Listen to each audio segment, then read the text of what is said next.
Alright, ladies and gentlemen, we are going to be getting into game number 3 here. And what a tight series we've had so far, Martin. The map is going to be Antigua Shipyard, spawning over here in the top spawning location. Ladies and gentlemen, we have one of the strongest Terrans in Britain. Will he be able to take game number 3? We'll find out in just a moment. From Team Infused, it's going to be Lau. And who is he playing, Martin? He's going to be playing, of course, the wonderful, amazing Terran Funky, and I say that with a lot of affection. I got to say, Funky's play that last game shows me exactly why this is one of the players that I've been following for so long. This is one of the players that I cast so much. It's one of those players that you like seeing in the weekly cups that he's always going to play very, very solid. And though we did lose that first game, I got to say, in game number 2, he showed a dominating display. It was a... I almost want to say a positional masterpiece in game number 2. Yes. I love the way he was going into the third of Lau, sieging up the tanks, making Lau commit part of his army, and then Lau wins that engagement, but it doesn't matter because another army's coming into the natural, and Funkay was all over the place, trying to do an awful lot of multi-pronged harassment and just really good positioning against the third base of Lau in particular, just forcing his opponent to stick on 2 base for so long. Really, really good positional play coming up there from Funkay. I mean, we're going to see I'm not sure what we're going to see. A late Rax from Lau. I thought maybe he was going to skip the Rax and go for like an instant command center or something crazy, but that no Evo chambers in this game, Martin. Yeah, no, exactly. No, but you can go command center first. It's just extremely, extremely difficult to hold if your opponent scouts, and because this map is, I believe, cross only. You're going to get scouted very quickly, so that makes it actually very tough. It's quite possible indeed, and the Rack's just going to be placed a little bit on the bottom right-hand corner of his base, but Funkay able to scout that completely. So Lau possibly trying to fool his opponent into thinking he might be going command center first, but Funkay having none of it with that scout. He's going to be completing the wall off there, back home, and actually going to be going for a tech lab. We saw a tech lab briefly on that barracks, and no, he changes his mind last minute. He originally put down a tech lab and then decided, actually, I'm just going to keep this barracks as is. Okay. So he might be going for a factory pretty soon. So it's a little bit of adaptation, which is a little bit unusual, but we do see down a factory going down, of course. It's a good investment of his gas. But it makes it look like he's kind of just winging this. There's nothing in Lau's base that he could have adjusted to that he saw. So I guess he's kind of indecisive here. That's a very good point indeed. He only saw the first Rack's building, of course. He doesn't actually see the add-on on the Racks or the factory, so it wasn't like it was an immediate sort of change. No. So, yeah, like you said, maybe just winging it a little bit, and we do now have the barracks flying away from Lau, and a starport going to be going down on that tech lab as well. So we're going to be seeing a very, very similar build come out of him this time around. Yep, that's game 1. Yep. Let's see if he manages to pull it off twice, man. It's going to be interesting, because I know Funky's going to go for the expansion here. He's about to plop that down. Indeed, down he goes. So Funky, once again, in the same position he was in game number 1, and, well, to my feeling, I thought that game number 1 could have gone on longer if he didn't let his Marines get caught there in a poorly placed and basically in range of the Zelnaka tower there. Yeah, for sure. So even if the game progresses as the first one did, I'm not sure that Lau is going to have a huge advantage coming from this. Well, it's going to be very interesting. We see something similar to the Game 2 build come out of Funkay here. Of course, we have a barracks, a factory, and the starport go down, although we do see a tech lab now down on the factory. It'll be interesting to see whether he switches that with the starport or not, or whether he's going to be going for some tanks. We'll find out in just a moment. The starport is now complete. And Lau, no, it looks like... Okay, so we're going to be seeing a Viking come out of the starport here. So, almost a little bit meta coming out of Funkay. He wants to prevent any... adjusting perfectly. Exactly. He wants to try and make sure that early Banshee harass doesn't do anything against him. Not getting a medevac, not getting a Banshee of his own. Going to be getting the Viking to counter any potential air from Lau. And as we can see, the first Banshee from Lau is about to pop out. So, excellent play from Funkay there. Yeah, a good the mark of a good pro gamer is basically knowing when you need to adjust your playing style, when you can adjust and then get a huge advantage from your decision making. A great player, of course, even if he doesn't win a game, he's able to adjust. But, definitely Funky with the right read here, going with that Banshee. Well, at least we can say that Lau this time did not invest into the cloak, so... Yeah, and actually going to be moving straight back towards the middle of the map with that Banshee as well. Fortunately, like last game, bringing the STV to repair it too, and the Marines are going to be able to get the Viking to ward away. So even though Lau got no damage with this Banshee done, at least he didn't lose it. I'm kind of looking at his options though, because he's basically forcing himself to commit the air turn if he sky turn if he goes on with this. He needs to get an expansion very quickly. He does actually. Well, he's currently pulling 370 minerals, so that would indicate to me that he's going to be going for an expansion soon, and indeed the command center is about to go down. So he's going to try and catch up economically. Of course, the command center from funkay is already down in the natural expansion and already in orbital command, so he's going to be benefiting from those double mules for quite a lot longer. If we take a quick look at the income, funkay is mining a little bit more thanks to the addition of that mule, and now Lau is going to be moving out. Yeah, here we can see the aggression though. Lau using that unit advantage that he has from getting that later command center. Oh, he's going to take another bunker. Bunker falls!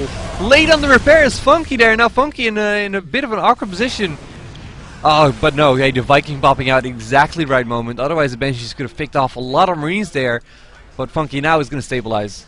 That was actually huge from both players. I mean, Lau, you could see the SCVs got to the bunker to repair just before the bunker went down. It wasn't quite enough. Literally a second early, and that bunker might have survived long enough to get most of that army wiped off the map. And then at the same time, the Viking popping out at just the right time for funkay, forcing Lau to head back. So a nice little trade there from both players, just sort of probing each other, trying to figure out where the weaknesses lie. But it looks like funkay is just going to be a little bit ahead. I mean, he outthought Lau. He got the Viking out first. His expansion went down first. And he's looking pretty good, 56 to 47 supply. I was a little worried about Funky there, that he didn't go for the reactor here, but he pulls a little bit of a switcheroo on us, goes for that reactor at the barracks instead. And now he's going to be able to keep up with the air dominance as well. Of course, Lau was already going with the reactor building up on that. And that means that both these guys are going to have an ample air force, but neither is going to get a huge advantage off it. And Lau's committed, it's worth mentioning that Lau's committed a lot of gas to these Banshees, even though he hasn't put in Cloak. So funkay will be able just to, if he just produces Vikings, for example, will have air superiority for longer. Lau might have greater DPS against ground units, but if he can't get rid of the Banshees, they're always going to be a thorn in his side. And I suspect that's why he's trying to take both gases at his natural expansion now. He's going to want to make sure he can keep up his normal unit production that he wants in his army while getting some Vikings and more Marines out as well. Yep, and both players now are about to finish siege. Yeah, indeed, Lau now finishing siege as well. So both these guys are going to have siege up on their tanks, and then having that air superiority, having those Vikings there is actually a huge deal. You force your opponent to scan, you can otherwise pick off tanks at max range and make him pay for it. We are going to see Lau fall back here as soon as his force from Funky moves out. There's no way he can actually stand this round. Yep, this ground army from funkay is incredible. There's not too much Lau can do against it. Lau has one siege tank to the 4 of funkay. So as soon as funkay establishes position, he's going to be able to try and hold Lau up for as long as possible. And with Lau's current army composition, what he wants to do against that is try and find a way of pushing the Vikings back from funkay and then using the Banshees just to poke away and stop him from getting position. But funkay has a decent number of Vikings out on the field, and it's going to be very tough for Lau to do that. Yep, this is basically your textbook, seeing the economy come into play. We did see that the earlier command center for Funky came out. That means that he invested a lot into that command center. That he was basically going to be forced to defend for a little while. But afterwards, of course, that econ advantage is going to swing in, and you're going to be ahead. This is exactly what we're seeing now. We're going to see the Vikings battle it out early on. That was actually very close coming out of there because Lau got the first shot out, even though he had one Viking less. And just for a second, funkay looked like it might have been a little ropey, and both sides trading Vikings to a point where funkay only has one left. And that could technically play into Lau's hands if he wants to reproduce Vikings at a very quick rate, but just because funkay is a lot closer to his base at the moment. However, it looks like it looks like funkay is going to be reproducing Vikings as well. Lau will get there a little bit sooner, but the ground army at the end of the day, after the Vikings have swapped over, are going to benefit funkay quite a lot. These Vikings now going down this quickly for Funky basically means that he can't commit to an attack. He can try to contain and hold a strong map position, but he can't actually commit to an attack. Yeah, he needs to watch out at all times in case more Vikings come out from Lau, pick off his air as well, and then just get just allow those Banshees to pick away. I mean, the Banshees really are the trump card. The Hellion here sneaking just by, and instead of actually taking it down, Funky lets it take out an SCV here and delay his third.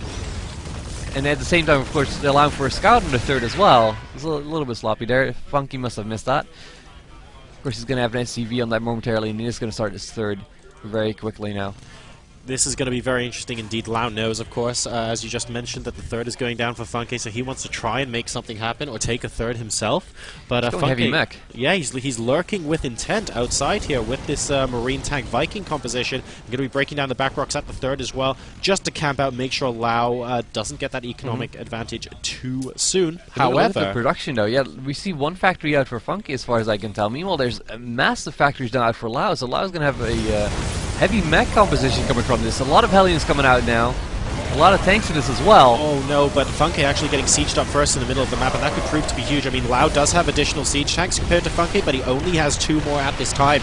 And it looks like he's going to be held in the middle of the map. He's going to have to use scans to try and get these pot shots off on these siege tanks.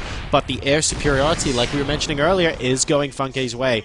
Now, the trump card that Lau has in his hand at the moment are the not the Vikings, pardon me, are the Banshees. If the Vikings go away for any particular reason, or Lau goes heavy Sky Tyrant and just destroys these Vikings, the Banshees are going to be able to knock Funkay out of position. However, he's not going to be engaging straight up with them at the moment because he knows that the Viking count from Funkay is too high. So he's going to be sending the Banshees over to the third. I really like this decision coming out of Lau. Let's see if it pays off there. I'm wondering when the extra factories are going to come out for Funkay here in this position, because he's going to fall way behind on the tank count if this kind of production continues on. We are going to see these Banshees now be aggressive here towards this third. Oh, and here we go. They're going to be popping in, and it looks like the Orbs of Command is probably going to go. And wow, Lau just moving back with these Banshees. I don't think he saw any Marines or anything like that. Maybe he was just worried the Viking was going to be popping out or something. But he now knows that at least it's not mining yet, so maybe he feels like it's okay to sit back for a little bit longer. Yep. And actually, on cue, a Viking is now patrolling that third base, so probably a good decision out of there from Lau. Just a little bit preemptive. Yep. Yeah. No. I'm kind of wondering what Funkay's follow-up is from this, because he's playing really well.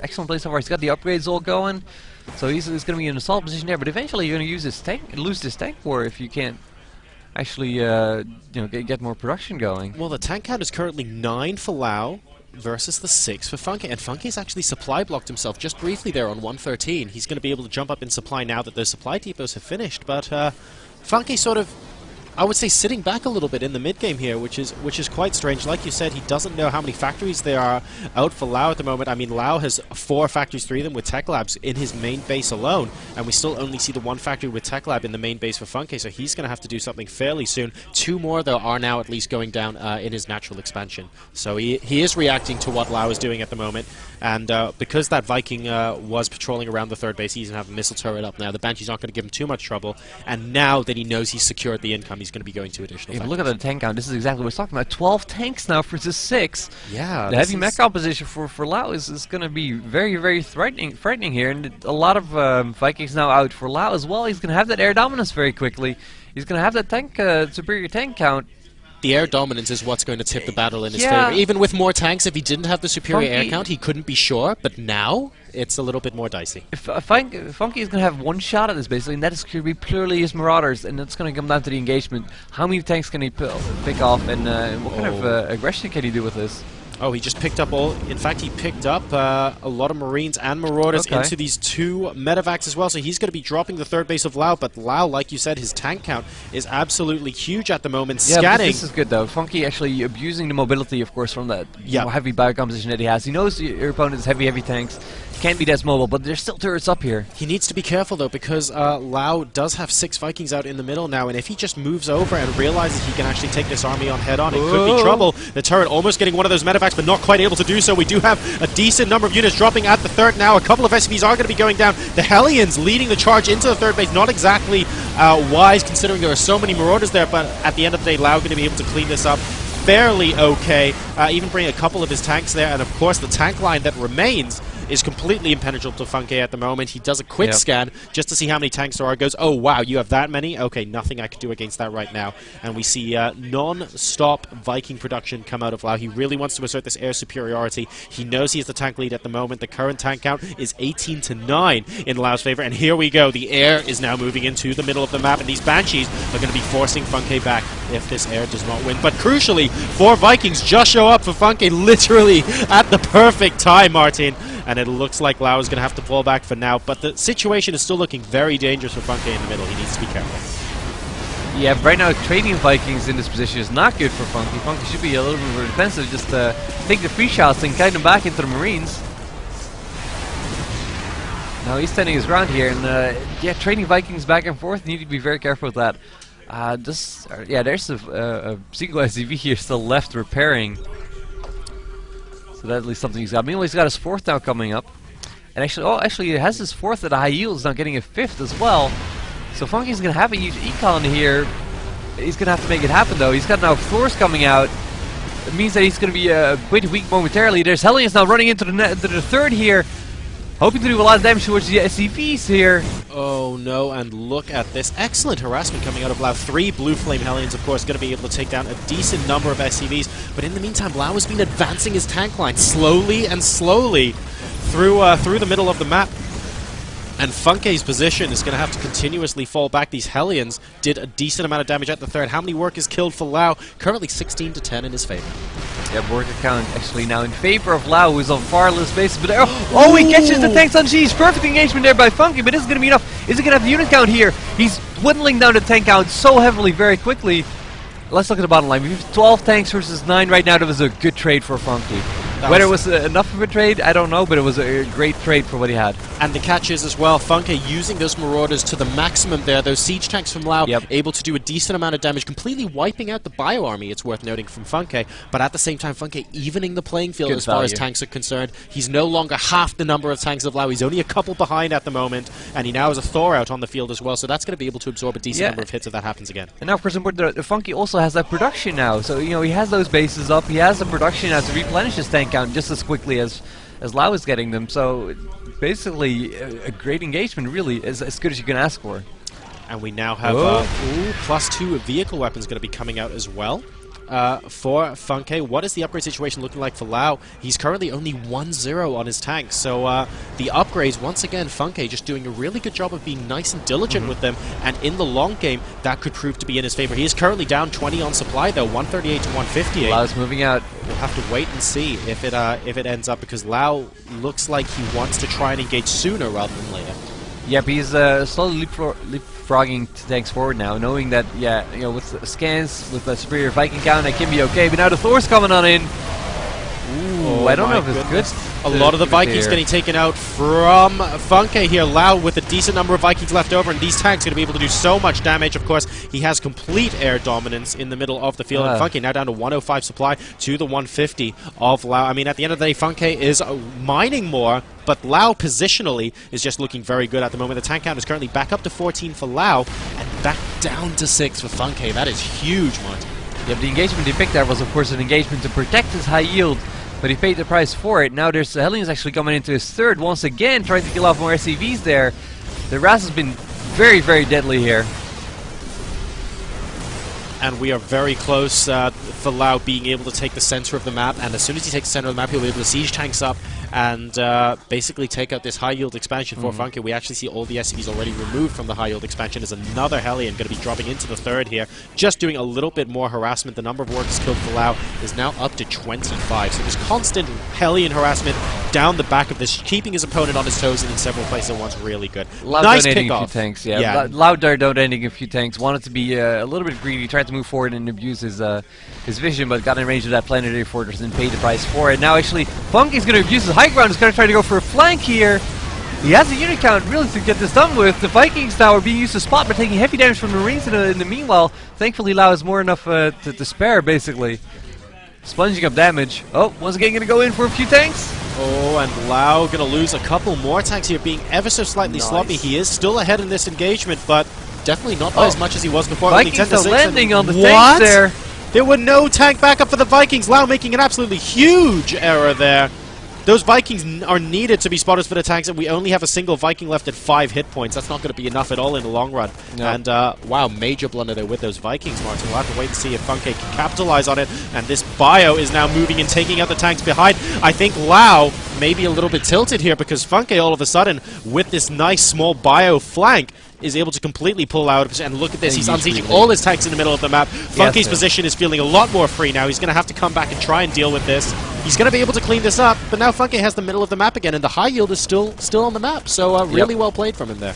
Funky actually with a food lead now for almost, well, I don't know if it was quite the first time on this map, but in a long time. In a long time, and he's going to be in a great position now. He's forcing Lau to basically lift his command center off to the corner of the map, try to hide it from a Marine there.